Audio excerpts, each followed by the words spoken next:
이겨낼 수 없으니 성령 하나님 도와주시옵소서. 성령 하나님, 성령의 불로 태워 우리의 탐심이 사라지게 하여 주옵소서. 탐심을 경계하고 탐심을 물리치고 탐심을 죽이고 하나님이 오직 주인 되는 삶, 오직 하나님으로 만족하는 삶, 하나님 때문에 내 영혼이 안정적이며 내 영혼이 평안한 삶을 살게 도와주시옵소서. 예수님 이름으로 기도합니다. 아멘. 이루어지길 간절히 소망합니다. 오늘 누가복음 12장 15절 이하의 말씀을 중심으로 경계하고 물리치라라는 제목으로 함께 말씀을 생각해 보도록 하겠습니다. 설교 제목 한번 같이 읽습니다. 시작. 경계하고 물리치라. 우리는 지금 기독교 영성에 대해서 함께 살펴보고 있고, 지난주 아브라함과 롯의 영성을 통해서 우리가 함께 주의 말씀을 생각했습니다. 오늘도 우리 계속해서 기독교 영성의 주제에 대해서 함께 살펴보겠습니다. 창세기 3장의 아담과 하와, 그 여호수아 7장의 아합, 그리고 누가복음 22장의 가룟 유다, 이 세 부분의 이야기에 공통점이 되는 주제가 있다면 무엇일까요? 옛날 이야기, 내가 잘 모르는 이야기. 이 세 가지 이야기를 관통하는 하나의 핵심 주제는 탐심이라고 우리가 말해볼 수 있겠습니다. 창세기 3장 아담과 하와의 이야기가 탐심과 연결이 되어 있나요? 네, 연결되어 있습니다. 여호수아의 이야기에서 아간의 이야기에 탐심이 연결되어 있나요? 예, 그렇습니다. 탐심 때문에, 아간의 탐심 때문에 개인과 공동체가 어려움을 당하는 이야기를 우리가 알 수 있습니다. 누가복음 22장에서 예수님을 팔아버리는 가룟 유다의 이야기에서 우리가 탐심을 발견할 수 있나요? 예, 탐심을 발견할 수 있습니다. 탐심이라고 하는 것은 매우 무거운 주제입니다. 우리가 인생을 살면서 눈에 띄는 죄에 대해서는 잘 경계하고 때로는 비난하기도 하고 정죄하기도 하고 거부하기도 합니다. 눈에 띄는 죄들 말이죠. 확연하게 죄이다라고 인식되어지고 보여지는 죄들에 대해서 우리는 경계하고 물리치곤 합니다. 그런데 눈에 띄지 않는 죄에 대해서 우리가 매우 주의력이 결핍될 때가 많이 있고, 눈에 띄지 않는 죄에 대해서는 너무 가볍게 여기는 경향들이 우리 가운데 많이 있습니다. 법적인 죄제가 어떤지 드러나는 무엇이 없다면 이 정도는 괜찮지라고 하는 죄들이 우리 가운데 굉장히 많이 있다라고 하는 것입니다. 그 중에 하나가 오늘 예수님께서 말씀하시는 이 주제와 관련이 되어져 있습니다. 오늘 예수님의 이 말씀의 핵심 구절은 누가복음 12장 15절, 예수님께서 직접 하신 말씀, 그들에게 이르시되 삼가 모든 탐심을 물리치라 라고 하는 이 구절의 핵심이 담겨져 있습니다. 오늘 예수님께서 하시고자 하시는 말씀은 이 메시지입니다. 자, 삼가 모든 탐심을 물리치라 할 때 이 삼가라고 하는 이 단어 말입니다. 이 삼가라고 하는 단어의 헬라어 원어는 호라오라고 하는 단어인데, 경계하다, 주의해서 보다라는 그러한 의미가 있습니다. 삼가 고인의 명복을 빕니다 할 때 삼가 그 이야기가 아니에요. 여기서 삼가라고 하는 말은 삼가라, 경계해라, 주의해서 봐라 라고 하는 아주 무거운 명령어입니다. 예수님께서 경계해라 라고 말씀하셨어요. 무엇을 경계해라? 탐심을 경계해라 라고 말씀하시는 한 문장이 여기 담겨져 있고요. 두 번째, 예수님께서 하신 말씀 중에 물리치라, 물리치라 라고 하는 말씀이 여기 있습니다. 물리치라 라고 하는 말씀은 굳이 설명이 필요 없겠지요? 무엇을 물리쳐야 하는가? 탐심을 물리치라 라고 말씀하고 계십니다. 그래서 오늘 누가복음 12장 15절의 말씀은 두 가지의 문장이 연결되어져서 예수님께서 선포하시는 핵심 메시지로 우리에게 지금 선포되고 있음을 우리가 알 수 있습니다. 예수님은 탐심에 대해서 경계해라, 그리고 물리치라라고 말씀하셨습니다. 이 탐심이라고 하는 것, 플레오넥시아라고 하는 이 단어는 지나친 욕심, 가졌음에도 불구하고 만족 못하는 상태, 이 의미가 단어의 어원적인 뜻으로 그렇게 담겨져 있습니다. 근데 이 성경에서 예수님이 말씀하시는 이 탐심이라고 하는 이 내용의 개념은 단순히 지나친 욕심, 만족하지 못하는 상태의 그 이상의 것을 품고 있다는 것을 우리가 말씀을 통해 배울 수가 있습니다.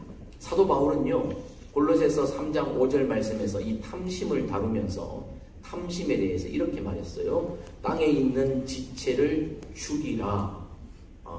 사도 바울은 성령 안에서 좀 더 강한 의지로 죽이라 라고 말했어요. 경계해라, 물리치라 라는 개념보다 훨씬 더 강한 개념으로 죽이라 라고 말하고 있습니다. 죽여야 될 것이 뭐냐? 음란, 부정, 사욕, 악한 정욕과 탐심이다. 특별히 탐심은 우상 숭배와 연결된다 라고 그렇게 골로새 성도들에게 성령의 음성을 기록으로 남겨 전달해 주고 있는 것을 보게 됩니다.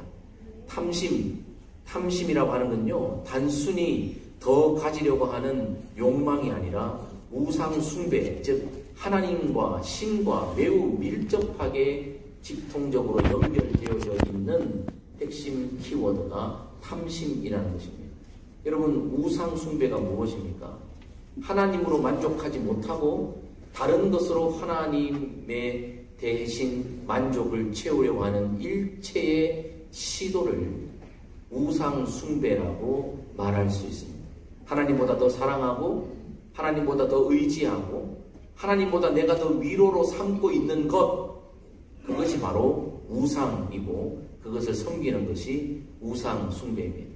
탐심의 문제가 무엇인가 하면 단순히 결핍이 있어서 더 가지려고 하는데 문제 있는 것이 아니라 하나님의 위치에 소유물과 물질을 두는 것, 그것이 탐심이기 때문에 탐심은 우상 숭배와 같은 아주 무거운 죄에 해당되는 기독교 영성의 주제라고 우리가 알 수 있습니다. 하나님과 같은 자리에 소유물을, 물질을 두려고 하는 그 일체의 시도가 탐심이라고 그렇게 말할 수 있습니다. 자, 오늘 본문에서 주님께서 말씀하시고자 하시는 이 내용이 담겨져 있습니다. 오늘 예수님께서 비유로 말씀하시지요.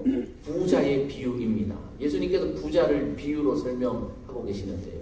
한 부자가 이렇게 말합니다. 내 영혼아, 여러 해 쓸 물건을 많이 쌓아두었으니 평안히 쉬고 막 먹고 마시고 즐거워하자, 이렇게 말합니다.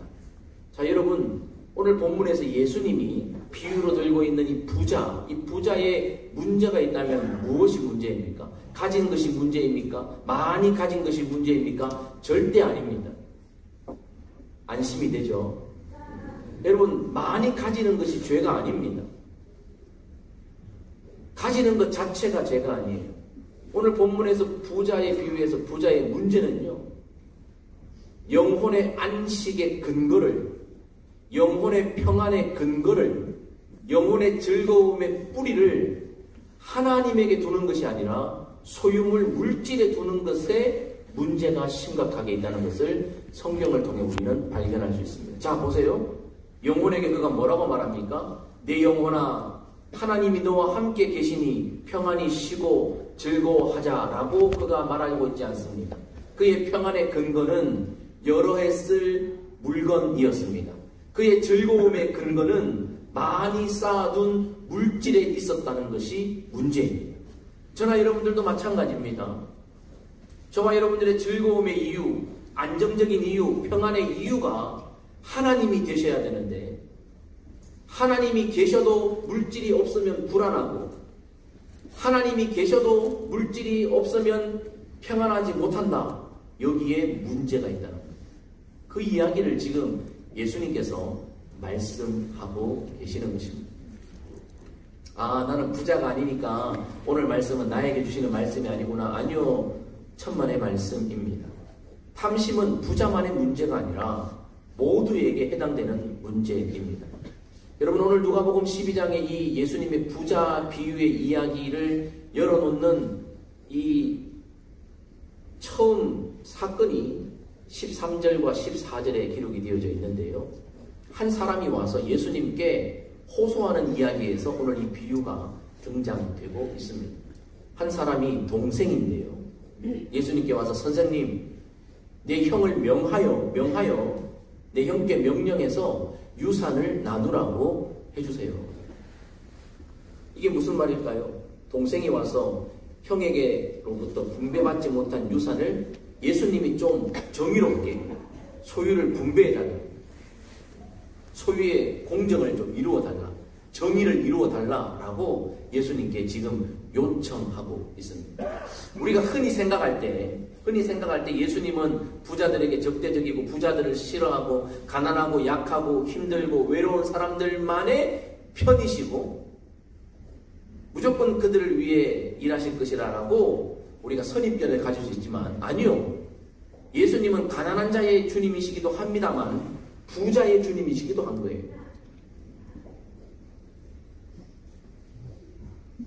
반면에 부자의 탐심도 문제이지만 가난한 자의 탐심도 문제임을 지금 주님이 말씀하고 계시는 거예요. 자, 우리가 그냥 단순하게 생각하면 이래요. 자, 예수님은 가난한 자, 약한 자, 연약한 자, 상처 입은 자의 주님이시니까 이 동생이 와서 이 억울한 일, 아버지의 상속법에 따라 아버지의 유산을 받아야 되는데 형이 그걸 다 가져갔으니까 예수님, 우리는 생각이 어때요? 예수님, 야, 니네 형 그놈 안 되겠네. 데리고 와. 내가 따끔하게 혼주를 내고 네가 받지 못한 부의 그 불공평함을 내가 해결해 줄게. 나는 공의의 하나님이잖아. 내가 해결해 줄게. 공평하게 나눠줄 테니까 네 형 빨리 데리고 와. 내가 혼주를 낼게. 어디 그렇게 욕심내고 있어? 동생 걸 왜 가지려고 그래? 라고 내가 말해줄게 라고 우리는 생각합니다. 근데 주님 뭐라고 말씀하시는가 하면요, 현대인의 성경에 이렇게 말씀하세요. 형의 유산의 문제를 가지고 온 이 동생에게 이 사람아, 내가 너희의 재판관이냐? 내가 너희의 재산을 나누어 주는 사람인 줄 아느냐? 라고 말씀하셨어요. 이 말은요, 나는 그 일 안 한다. 나 그 일 하지 않겠다라는 주님의 말씀입니다. 맞습니까? 예, 맞습니다. 나는 그 일을 하지 않겠다는 거예요. 주님이 보실 때에 지금 단순히 재산의 몫을 3개, 1개 나누는 이것이 중요한 것이 아니라는 거예요. 지금 네가 이 이야기를 가지고 온 것에서 너의 문제가 해결되어지려면 유산을 공평하게 나누는 것이 문제가 아니고 그 다음이 너의 삶에 필요하다는 거예요. 그러시면서 예수님은 그 동생과 모든 군중들을 향해서 이렇게 말씀하십니다. 너희는 온갖 욕심을 조심하라. 제 아무리 넉넉하다 해도 사람의 생명이 재산에 달려있는 것은 아니다. 이 말씀의 핵심은 뭡니까?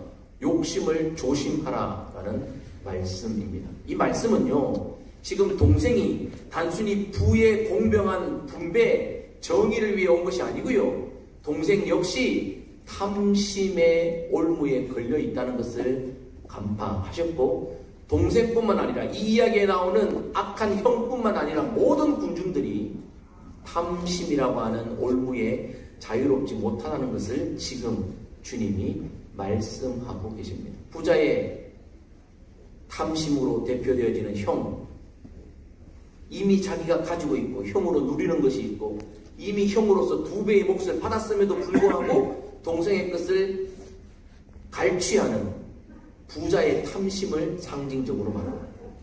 네, 부자들이 탐심을 가지면 안 됩니다. 그런데요, 예수님이 한 가지 더 말씀하시는 거예요. 가난한 자의 탐심도 지적하고 계십니다. 지금 동생의 문제가 뭐냐? 형이 잘못한 것이 문제가 아니고요, 동생 역시 형이 빼앗아간 저 물질이 있어야 내가 평안한데, 저 물질이 있어야 내가 즐거운데, 저 물질이 없어요. 나도 저 물질이 있고 싶어요 라고 말하는 가난한 자의 탐심을 지금 예수님은 경계하고 지적하고 계십니다. 탐심은요, 부자들에게만 있는 게 아니고 가난한 자들에게도 탐심이 있고요. 탐심에 대한 주님의 경계는 그러므로 우리 모두에게 해당되는 경계다라고 하는 것입니다. 모든 것의 문제가 뭡니까? 아까 탐심이 뭐라 그랬죠? 단순히 많이 가지려고 하는 마음이 아니고요, 하나님의 자리를 대체하는 것을 가지고 오는데 대부분 대체를 물질로 가지고 오는 것에서 탐심의 문제가 있다는 거예요. 하나님의 자리에 대한 문제가 여기에 있습니다. 여러분들 잘 아시는 톨스토이의 풀네임이 저렇게 길어요. 너무 길어가지고 발음하기도 어렵기 때문에 대부분 톨스토이라고 말하죠. 레프 니콜라예치 톨스토이. 톨스토이가 아주 장편의 글도 많이 기록한 대문호이기도 하지만 짧은 단편의 글들도 굉장히 많이 기록을 했습니다. 그 톨스토이의 단편 중에 사람에겐 얼마만큼의 땅이 필요한가라고 하는 단편이 있습니다. 여러분, 사람에게는 얼마만큼의 땅이 필요할까요? 라는 질문에 대한 톨스토이의 글입니다. 이 단편집에 보면 바흠이라고 하는 사람이 등장합니다. 이 바흠이라고 하는 사람은 소작농이었습니다. 다른 사람의 땅을 빌어 농사하던 아주 평범한 사람이 바흠입니다. 근데 이 바흠이 열심히 성실하게 일하고 성실하게 알뜰하게 절약해서요, 땅을 자기가 하나 소유하게 됩니다. 너무 기뻤던 거죠. 너무 기뻤고 그 땅으로 만족하고 살고 있는데 큰 도시에 살던 아내의 언니 부부가 왔어요. 큰 도시에 살고 있는 아내의 언니, 그리고 그 부부가 와가지고 막 자기들의 화려한 삶에 대해서 막 자랑을 하는 거예요. 화려하고 큰 도시의 삶에 대해 자랑을 하는데 이 바흠과 부부는요, 아주 마음이 아주 처음에는 좋았어요. 아유, 내가 먹고 살 수 있고 내가 이번에 내 이름으로 이렇게 땅도 있어요. 욕심 부릴 필요가 없어요. 라고 그렇게 하고 있는데 그때 누가 나타나느냐? 악마가 나타나서 바흠 같은 이런 사람이 있어서는 안 될 것 같잖아요. 악마가 바흠을 시험하기 시작합니다. 그 이야기가 톨스토이의 이야기에 나옵니다. 악마가 자꾸 시험해요. 어떻게 유혹하느냐? 땅에 대한 욕심을 바흠이 가지게 해요. 소작농으로 있다가 땅을 가졌는데 만족하고 있었는데 형들이, 아내의 형님, 언니, 그리고 형님이 왔다 간 사이에 마귀가 틈타가지고 욕심이 막 생기지. 이 땅 가지고 작은데 내 수준에서 이거 부족한데 더 큰 땅이 필요한데, 그렇게 땅을 찾아 사고 옮기고 하는 일들이 계속 이어지다가 이 바흠이라고 하는 사람이 바스키르라고 하는 촌락에 이르렀습니다. 왜냐하면 거기에 땅이 싸고 많이 얻을 수 있다는 소식을 들었기 때문에. 이 바스키르라고 하는 촌락에는요, 아주 독특한 땅에 대한 개념이 있습니다. 이 땅에는요, 땅값이 균일합니다. 우리는 살 때 보면 여러분 비싼 땅이 있고 싼 땅이 있잖아요. 금싸라기 땅이 있고 그냥 맹지 이런 것도 있잖아요. 근데 이 촌락에서는요, 땅값이 균일해요. 땅값을 책정하는 그 방식도 독특합니다. 대부분 어떻습니까? 면적의 땅값을 매기죠. 한 평에 얼마. 그런데 이 바시키르라고 하는 이 촌락에서는 하루에 1000루블의 땅값이 있습니다. 이게 뭐냐? 해가 뜨는 순간 출발해서 해가 지기까지 출발선에 돌아올 때 그 사람이 걸으면서 표시해둔 땅은 다 그의 소유가 되는데 그 소유는 하루의 값이므로 무조건 1000루블이에요. 이런 세상에 살고 싶죠? 여러분 땅 따먹기 한번 해보신 적이 있어요? 땅 따먹기. 땅 따먹기 3번 만에 병뚜껑을 쳐가지고 3번 만에 돌아오면 내 땅 되는 거, 그거랑 똑같은 거예요. 자, 그러면 저나 여러분들이나 이 촌락에 가면요, 땅을 얻기 위해 어떻게 해야 돼요? 내가 10걸음 갔다가 10걸음 돌아와도 1000루블이에요. 100걸음 갔다가 100걸음 돌아와도 해가 지기 전에 돌아오면 1000루블이에요. 그러면 저와 여러분 어떻게 해야 돼요? 해가 뜨기 시작하면 준비 땅 하고 어떻게 해야 돼요? 무조건 짱 하고 가야 되죠. 바흠도 마찬가지. 바흠이요, 그 이야기 듣고, 야, 여기 진짜 좋은 곳이다. 낙원이다. 밤새 잠을 설쳤겠죠. 내일 막 엄청나게 많은 땅을 자기가 차지하여 잠을 못 잔 상태에서 아침에 해가 떴어요. 막 뛰어갑니다. 표시를 합니다.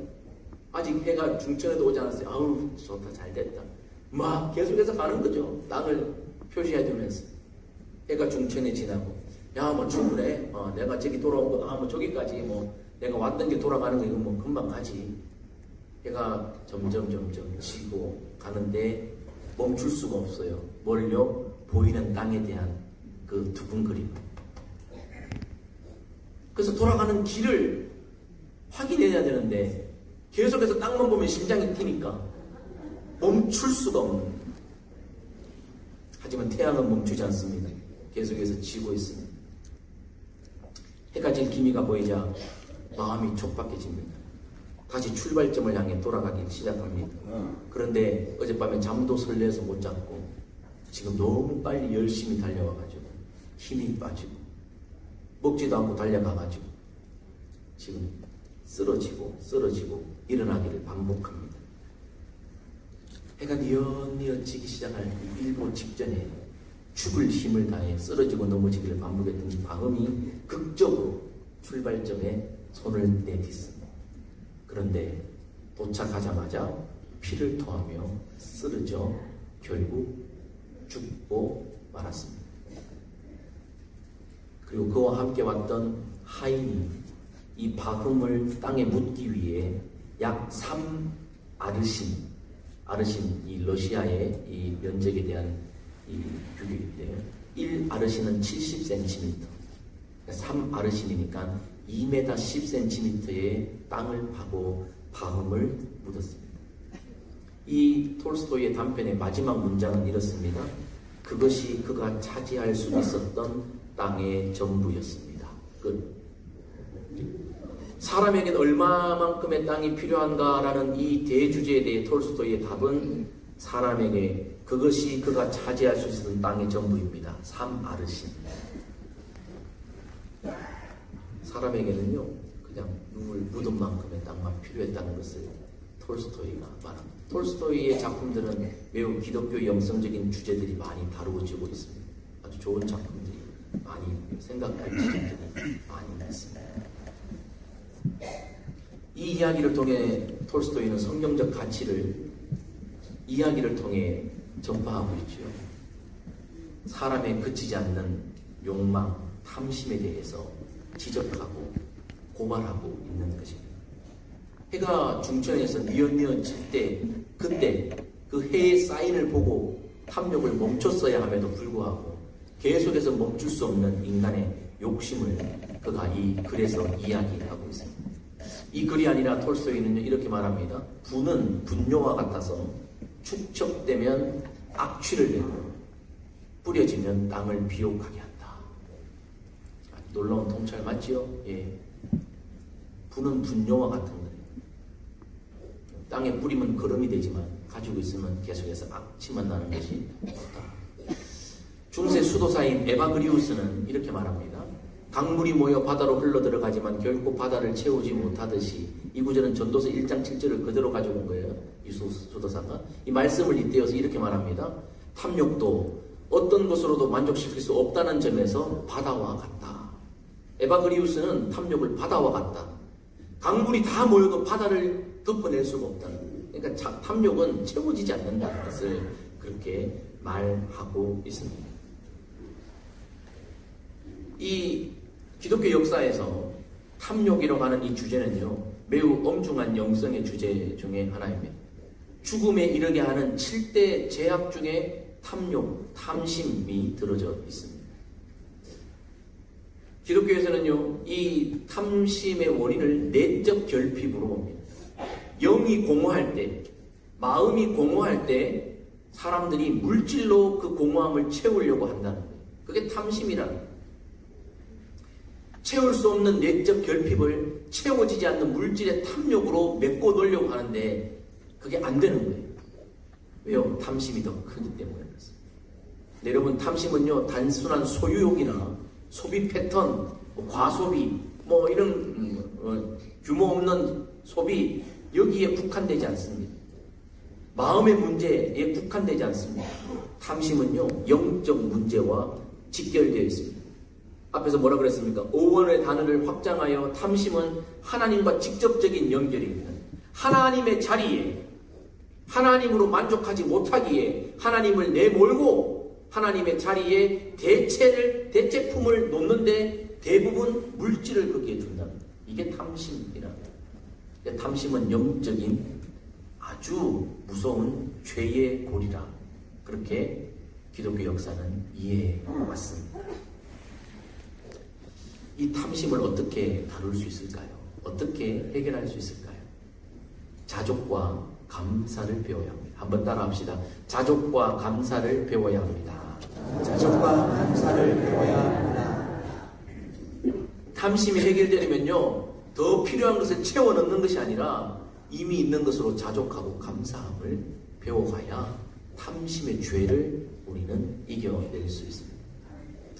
로날드 사이더 박사님이 있습니다. 이분이 우리 인생이 소유하고 있는 것들을 4가지 유형으로 카테고리를 나누어서 설명해 주고 있는데요. 인생에 가지고 있는 소유물 중에 필수품이 있다는 거예요. 필수품. 여러분, 필수품이 무슨 뜻인지 아시죠? 여행 필수품. 뭐 이러면 여행 갈 때 반드시 필요한 거. 여행 갈 때 집을 짊어지고 갈 수는 없잖아요. 여행 갈 때 꼭 필요한 거 필수품. 삶을 살아갈 때 필수품이 있다는 거예요. 그 다음, 삶을 살아갈 때 우리의 소유 중에 있으면 유용한 것 있어요. 있으면 유용한 것. 예, 있으면 유용한 것 있죠. 냉장고, 세탁기. 세탁기 얼마나 유용해요, 세탁기. 건조기 이거 얼마나 유용해요. 애기들이 키우는 집에. 이런 거 살균도 되고 너무 좋잖아요. 있으면 유용하죠.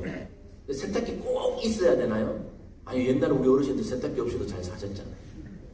요즘은 필수품에 속하죠. 세탁기 없고 뭐 고리타분한 얘기 하자는 게 아니에요. 예를 드는 거예요. 있으면 유용한 거 있어요. 그 다음에 우리의 소유물 중에 없어도 되는 것 있어요, 없어요? 있어요. 여러분들 집에 없어도 되는 것 많죠?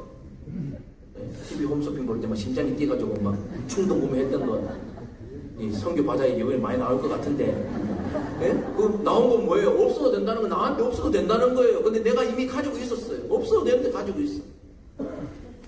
그 다음 사치품, 진짜 불필요한, 진짜 이거는 많은 거 필요하잖아.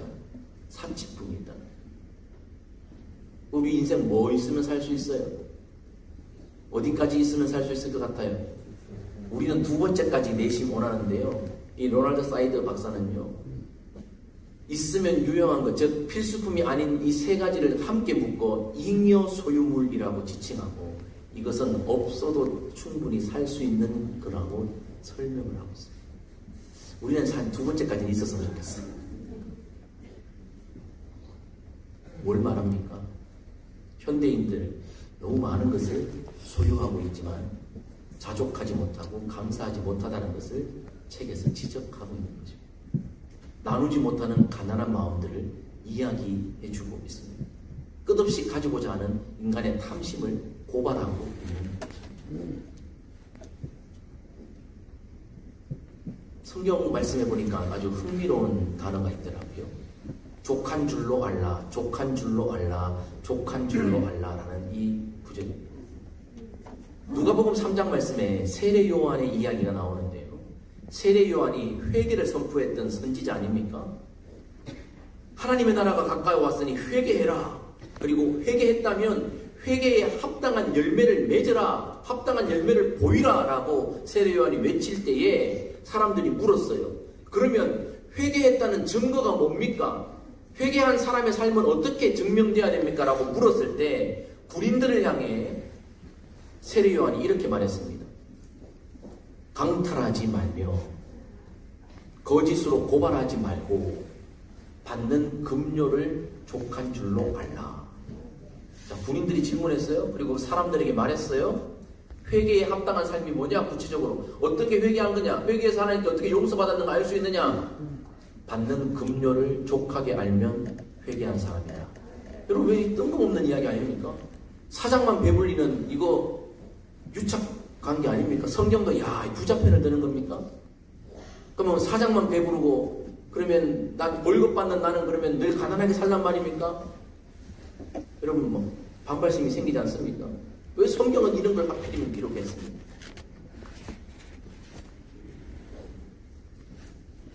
우리의 탐심을 경계하고 있는 거죠. 여러분들 급료를 받는 분들 계십니까? 받는 급료를 족한 줄로 아십니까? 이 반노동계적인 말씀을 목사님이 성경에서 말하느냐? 제 말이 아니고 성경이 말하는 거예요. 학생 이거 임금 이거 받는 줄 족한 줄 알아. 디모데전서 6장 8절에 우리가 먹을 것과 입을 것이 있은즉 족한 줄로 알라. 히브리서 기자가 또 말합니다. 돈을 사랑하지 말고 있는 바를 족한 줄로 알라. 1부 때도 이 지집이 되니까 분위기가 싸해지더라고요. 잘못 왔다 이런 표정이 역력하더라고요.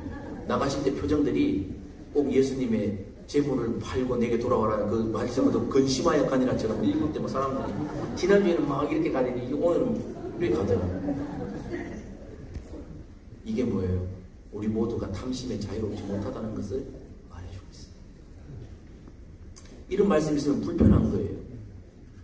형광펜 꺾기가 주저되는 거예요. 이건 나에게 주시는 말씀이 아니에요. 적어도 내가 어느 정도 분을 축적하고 나서 받아야 될 말씀이라고 우리는 여기는 거예요. 아니요. 오늘 저와 여러분들에게 필요한 주님의 진리인 줄 믿습니다. 자족과 감사의 삶을 살아요. 근데 여러분 자족과 감사의 삶을 살면 하나님이 더 주시는 거예요. 여러분들 자녀들 말이에요. 용돈 주시면서 경제를 교육하실 때 말이에요. 1,000원 용돈 줘서 1,000원을 알뜰하게 잘 활용할 수 있는 애는 2,000원도 줘요, 안 줘요?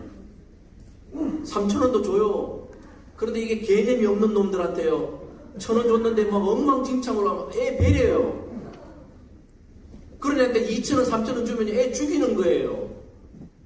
가족에게 목에 칼 들이밀 애들이에요. 그런 애들은 먼저 교육시키고 줘야 돼요. 그래야 안 그래요? 자족과 감사가 우리에게 체질화가 되면 하나님이 맡기세요. 주세요. 근데 자족과 감사가 안 되면 못 줘요. 왜? 망하니까. 여러분 복권 당첨되는 사람들 복권 받고 아주 여러분 본이 되는 삶을 잘 삽니까? 엉망진창 탕진하다가 인생 망치는 사람들 얼마나 많습니까? 안 돼요. 능력이 안 되는 거예요. 자족과 감사를 배워요. 탐심의 문제를 어떻게 다뤄야 되느냐?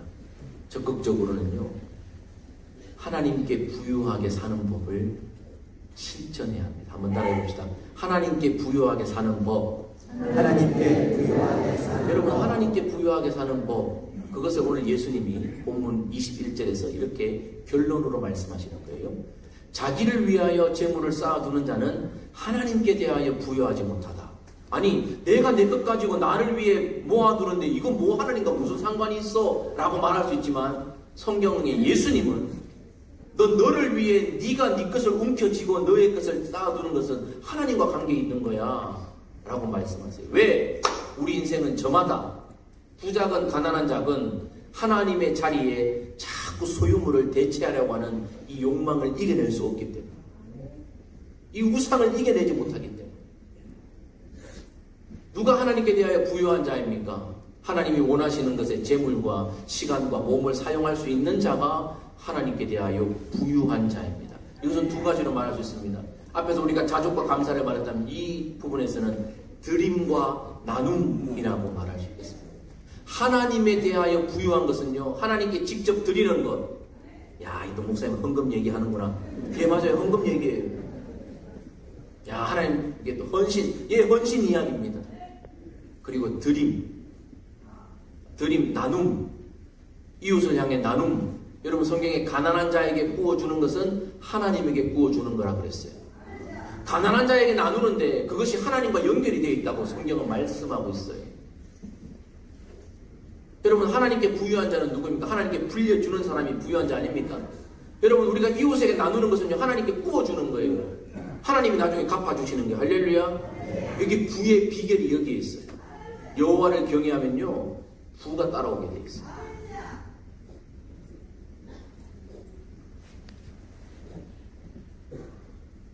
저는 여러분들이 부자 됐으면 좋겠어요. 갑자기 은혜가 임하지요. 하나님께 부유한 자가 되면 하나님이 우리를 부유하게 해주십니다. 드림과 나눔이 하나님 앞에 부유한 자이며 계속해서 부유하게 살아갈 수 있는 비결입니다. 근데 이걸 모르면 계속해서 나를 위해 축적만 하게 된다. 탐심을 이겨내지 못합니다. 주께서 사랑하시는 성도 여러분, 우리 스스로 질문해 봐야 합니다. 나는 지금 무엇에 내 마음 중심을 빼앗기고 있는가? 내 마음 중심에 하나님이 주인이신가? 아니면 하나님의 대체품이 내 자신의 삶의 주인 노릇하고 있는가? 점검해 봐야 합니다. 내가 무엇인가를 가지고자 할 때 내가 이것을 왜 가지고자 하는가 확인해야 합니다. 이게 필수품인가? 아니면 잉여 소유물인가? 점검하고, 그럼에도 불구하고 필요하다면 취해야 합니다. 우리 스스로 물어야 됩니다. 나 하나님께 만족하지 못해서 이게 필요한 거 아닌가? 이미 주신 하나님의 은혜에 자족하고 감사하며 하나님 앞에 부유하게 삶을 살아가야 할 것입니다. 마태복음 6장 31절 33절 말씀을 읽음으로 말씀을 마무리하겠습니다. 같이 읽습니다. 시작. 그러므로 염려하여 이르기를 무엇을 먹을까 무엇을 마실까 무엇을 입을까 하지 말라. 이는 다 이방인들에게 구하는 것이나 너희 하늘 아버지께서 이 모든 것이 너희에게 있어야 할 줄을 아시느니라. 그런즉 너희는 먼저 그의 나라와 그의 의를 구하라. 그리하면 이 모든 것을 너희에게 더하시리라. 아멘. 탐심을 경계하고 탐심을 물리치고 하나님 앞에서 부유하게 사는 법을 배워서 하나님의 나라와 의를 구하면서 이 땅에서 살아가는 행복자들 되시기를 주님의 이름으로 축복합니다.